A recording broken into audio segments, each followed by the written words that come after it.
First, we need to understand what is fat loss and how does it occur. Fat loss is all based around the energy balance equation, but we're not going to get into that too much. The long and short of it is you need to be consuming less calories than you're exerting throughout the day.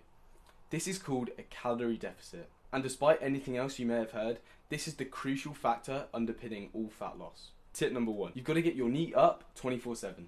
What the fuck are you talking about? NEAT stands for non-exercise activity thermogenesis. You're aiming to burn the most calories you can while not even exercising. Now what this means is you just need to move more, whether it be taking the stairs instead of a lift, walking to school instead of getting a lift with your parents, or cycling to the shop instead of driving. Studies show that people who implement these kind of behaviours into their life and daily habits lose fat quicker and keep it off. This is because they're building daily habits in their life that are aiding that calorie deficit. Tip number 2, strength or resistance training. Strength training is useful for multiple reasons. This is because it increases your basal metabolic rate, the amount of energy your body has to consume in order to just keep the lights on. Basic bodily processes, if you were just lying in a bed still all day long. Your basal metabolic rate goes up because your muscles are getting bigger. It's like a car with a bigger engine takes more fuel to keep it going. That's essentially what you're doing with your body. You're increasing the size of your engine, and therefore how much fuel you'll need.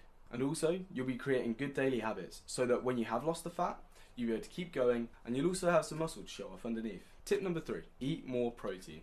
Protein is good, not only because it's the nutrient that's going to cause muscle growth and repair that's going to help you with resistance training, it also has a higher thermic effect of food. Thermic effect of food is basically the amount of energy your body takes to digest, absorb, and dispose of nutrients. Protein requires the most energy to break down. You will be burning calories without even knowing because it's going on in your body. Also, studies have shown that protein is much more satiating. So if you have a plate of steak and a plate of Haribo's, you know which plate's going to fill you up more. This is helpful for your calorie deficit because you're going to be eating less food but still feeling more full. Tip number 4, get liquid calories out of your diet. One Starbucks pumpkin spice latte is 380 calories. That's over a quarter of the typical woman's daily calorie intake when she's going to be in a deficit.